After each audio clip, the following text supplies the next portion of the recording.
So today we're going to talk about EVP, or Employee Value Proposition. What do you truly have to offer an employee that sets you apart from someone else? That's what we're talking about today. And here we are in the HR Hub podcast with me, Bryan Adams. Keep listening to learn about this and anything related to HR. You can also find me on YouTube. And today my guest is again Bryan Adams. Well, I made a joke about Bryan Adams last time. I got plenty of those Adams jokes when I was a kid.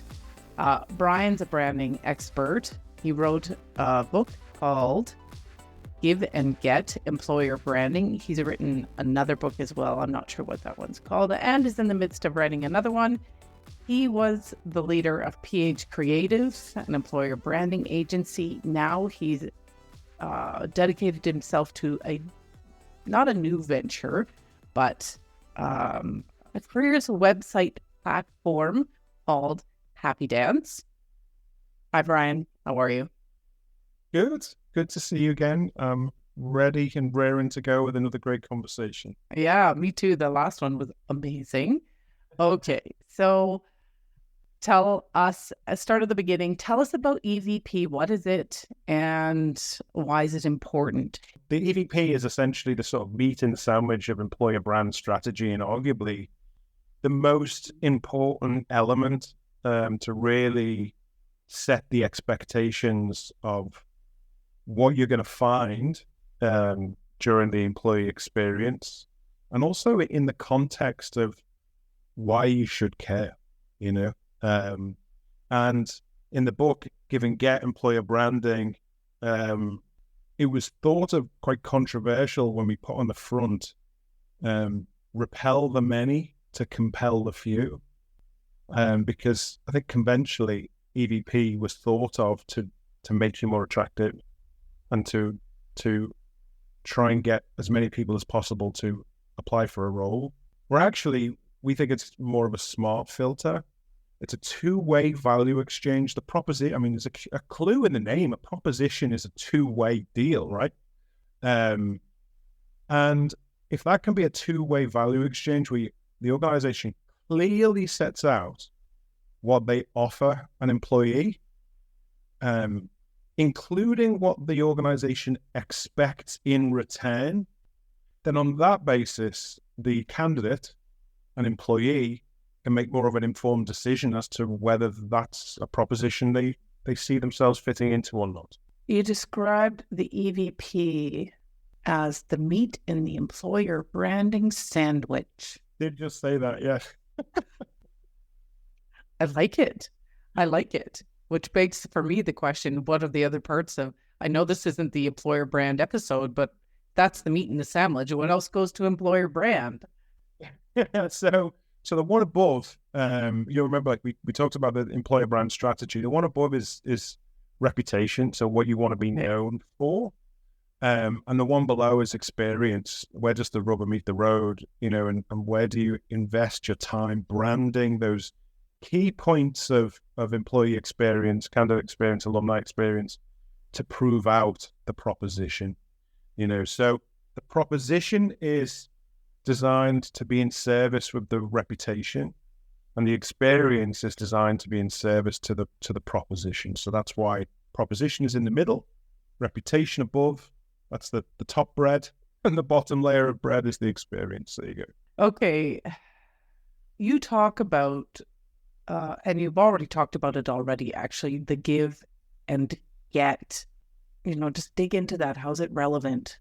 So the number one question a candidate has when they're about to interview for a job and they're all nervous and they're going to have to answer all these questions, and they've read the website and, they've already been through screening and now they want the role.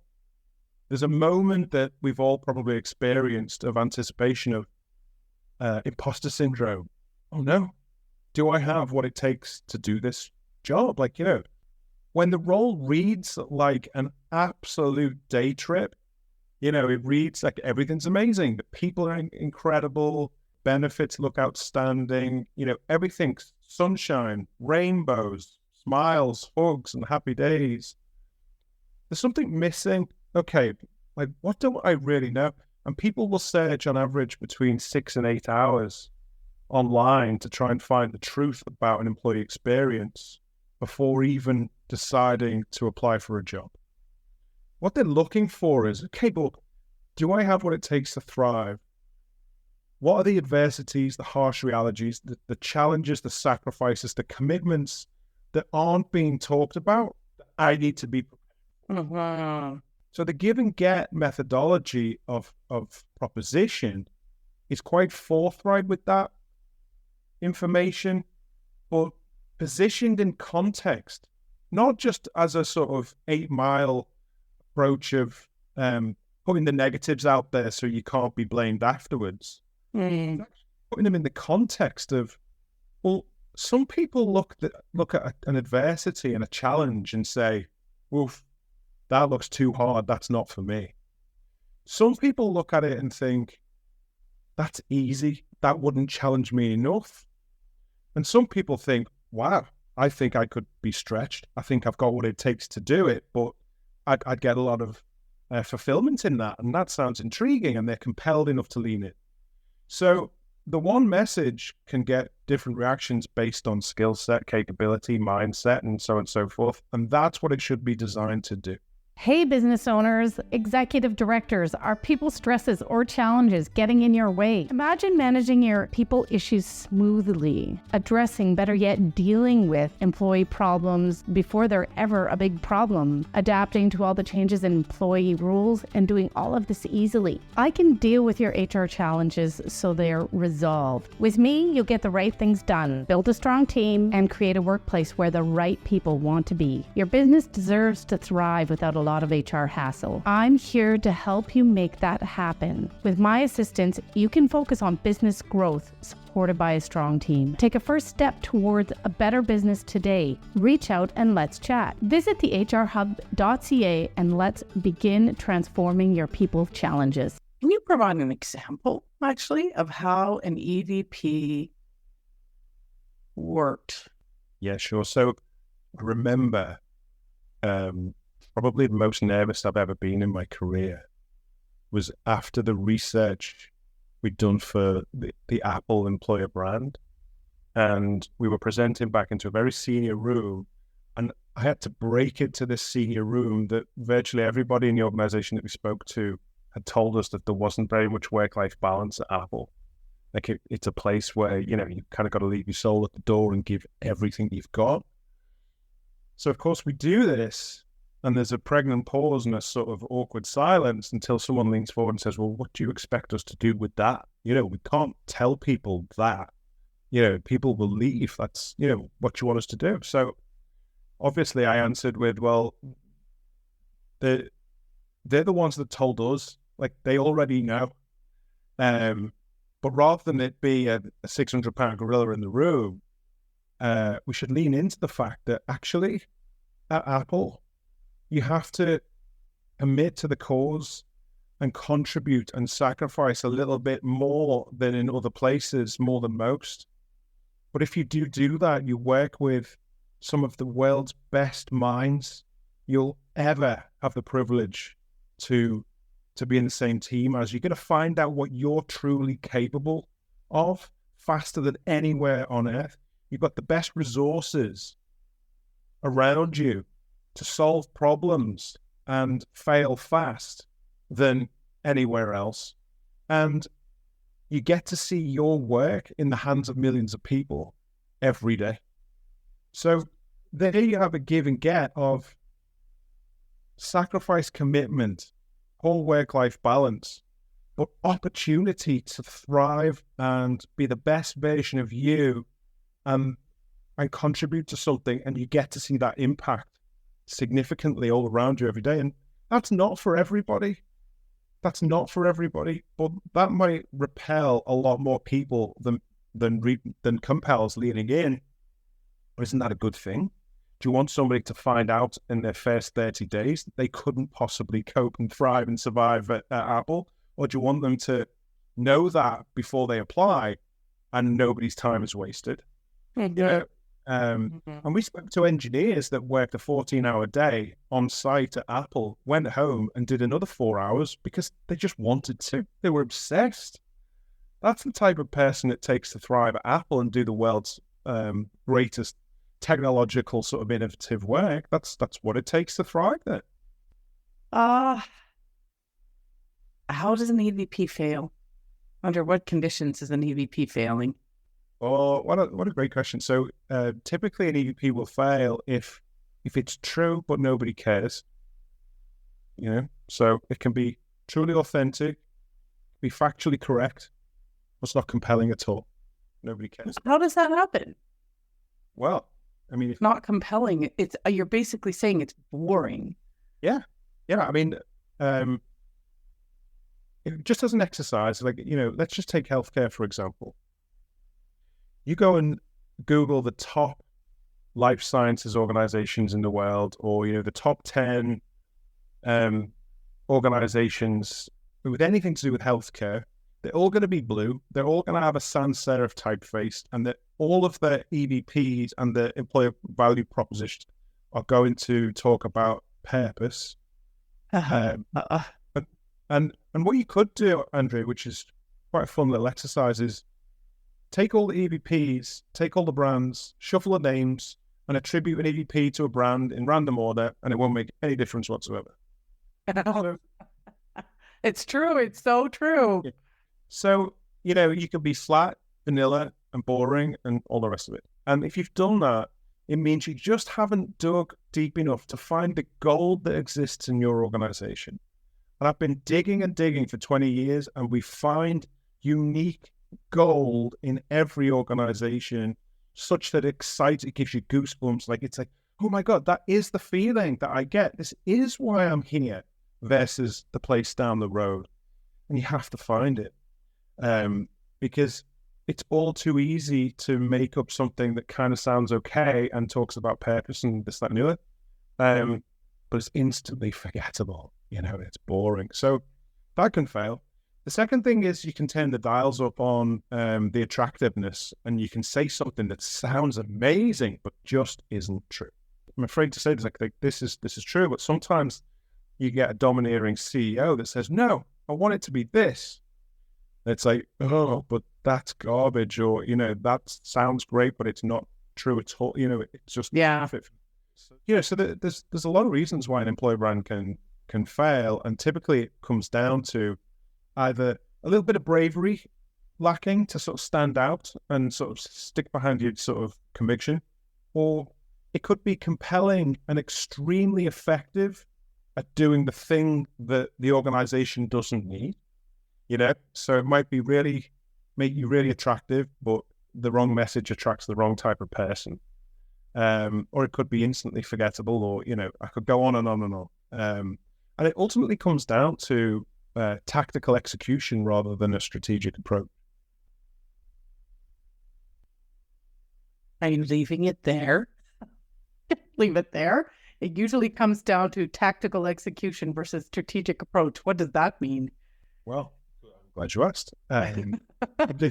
You can tactically tick some boxes and produce a great EVP, but if it isn't aligned with the business and you haven't strategically created something that's fit for purpose, that the business needs and the people really want, and when you activate, not only is it effective at getting people to apply, but it's effective at getting people to accept the job and then thrive in their job. Then, you can achieve any number of those tactical steps, but if it doesn't strategically add up to what the business needs or the long-term sustainable goals of the alignment of businesses and people, then, you're set to fail. Okay, that makes sense.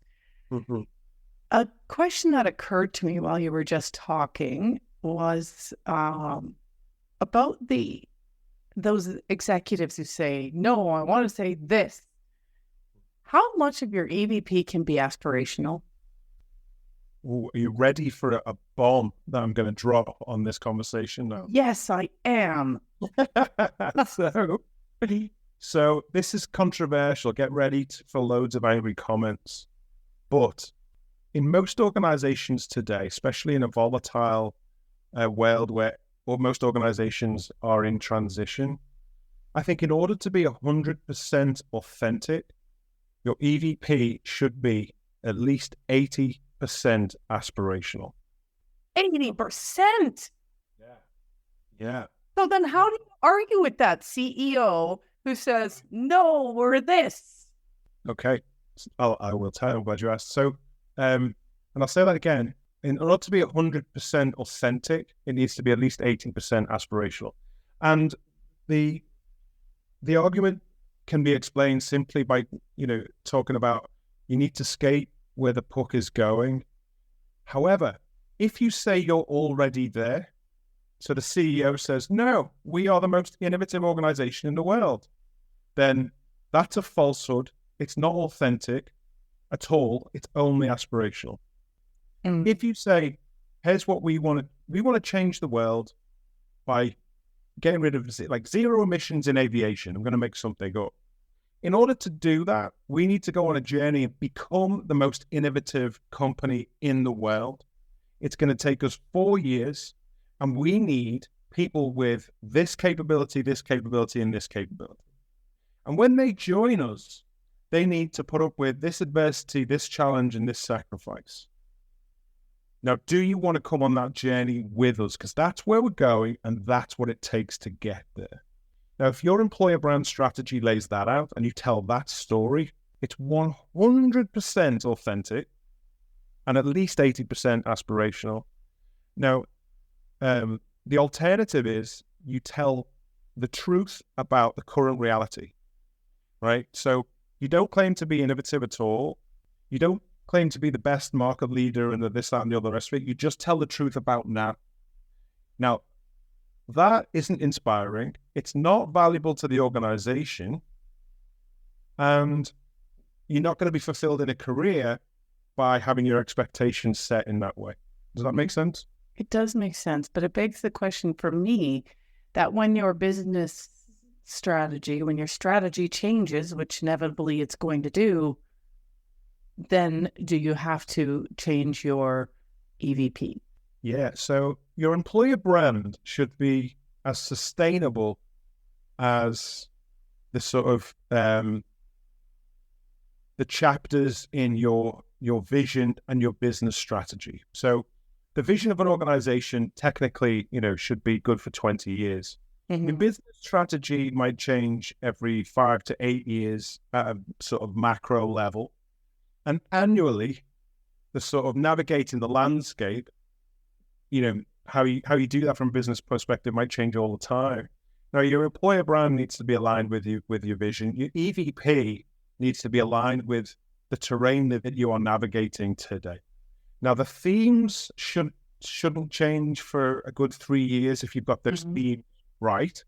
Mm-hmm. But the specific stories you tell, the examples you give, and the context of the here and now, that's what needs to change. So, your EVP is your shop window. Be saying the same thing, the same purpose-told story, but with a much more up-to-date example of where you are in your journey, which of course is always changing. I asked this one and the last one. I'm going to ask it again because I think it's valuable. How can you develop a good EVP without a lot of money? So that's a great question. And actually, the EVP is probably the thing that you can do for $0. And if you think about it, you've got to invest in the reputation you need as an employer with a bit of research. So that might need a bit of budget. The experience of how it shows up and the magnitude of how it shows up might require a bit of budget. But the listening and the thinking and the figuring out what the proposition is the bit that you could do on your own in theory, any organization. Most large organizations will outsource that because they want a third party neutral voice and they want a fresh perspective, and that's fine. But, if you do your research and you do thorough listening and you ask the right questions, and all the questions are laid out in the book as well, by the way, understanding the current culture, how it feels to belong, where people find a sense of purpose, impact, and belonging the most inside your organization. Why they joined, why they stay, why they put up with or how they navigate the adversities and harsh realities. And if you ask all of those questions and you dig and dig and dig and find the derivative of how people feel as part of that organization, and what they value the most in themselves and others, and all the other critical human-centric ingredients, then you can put a proposition together very easily that is both unique as it is compelling, authentic, and transparent. And this isn't about budget, it's about careful listening and insightfully connecting the dots. Something together, which is the inspiration has to come from how true the message is. And when the truth resonates, you have something compelling, and that's the goal. So, Yeah. I mean, I've spent 20 years in rooms with people digging for story gold, and we always find it. In fact, this will make you smile. One of our most creative metrics of success when we're cultivating employer brand, doing the research, is every time we go into a room with employees that we're speaking to, how many times we get people to cry. And it's very rare that we don't get tears in some of these research activities, because we know how to pull out the human-centric stories of the personal meaning of why people come to work and the impact they make, sense of purpose they feel, and the belonging that exists in the room. It can be really emotional. And that's, if you make people cry, that's a good sign. I don't mean cry, painful cry, it's a good thing. Right. I'm not sure I want to go to one of your sessions. I don't want to cry in front of my coworkers. Is there anything else I should have asked that I didn't about EVP? Anything else that people ought to know? So one interesting thing that I really believe employer brand leaders and people owning employer brand as an HR leader need to get better at is their own personal brand, for a variety of reasons. So if you wanted to ask anything around how should somebody navigate a career internally as an employer brander, that might be interesting to your audience. Well, to go ahead, answer the question. So a lot of times, especially in smaller organizations, but surprisingly in large global organizations as well, it's not uncommon that the employer brand leader is a great big team of one. And they are the maverick advocating for a budget against other people. They have to prove a business case and demonstrate the impact it can make. And if they're successful enough to get a little bit of budget, then they've got to put it to work. And the vast majority of the time, the people around them are more senior than them. And they're not educated in employer brands. They don't appreciate the value. And so it's really important that employer brand leaders understand the value of personal brand and how to leverage and educate the value and impact they can bring in their role, not just for themselves, obviously, but for other people around them. If you've got a little bit of budget and you're a team of one, and in the name of research, you've got this little window of opportunity to go and stick your nose into any office and interview any leader and get under the skin of the business strategy and access the CEO and really listen and make a great impression. And it's really important that the employer brand leader grasps those opportunities and intentionally markets back what they've heard and found. Make sure that people see the impact that they make. Ask the right, intelligent, insightful questions when they do have that opportunity. Create feedback loops, which maintains the access. There's a whole host of ways of building a personal brand inside an organization for an employer brand leader. And it's really important that they intentionally take hold of those things. And some of my advice would be, make sure you work with an employer brand agency that you can really trust from an expertise perspective, and you can lean on to give you a little bit of help to navigate leadership and internal communications and those key milestone presentations, understanding the right altitude to pitch the message, and everything, evidence backed, everything has a business case, so on and so forth. So the personal brand aspect of the work isn't to be underestimated, and it's a pitfall I see some employer brand leaders fall into time and time again, unfortunately. All right. How can someone learn about creating their own EVP without maybe hiring you or your old company? Yeah. So again, reach out to me on LinkedIn, buy the book, Give and Get Employer Branding. It's really designed to be a pragmatic approach to doing the work yourself, so it's put the information out there. And there is a number of other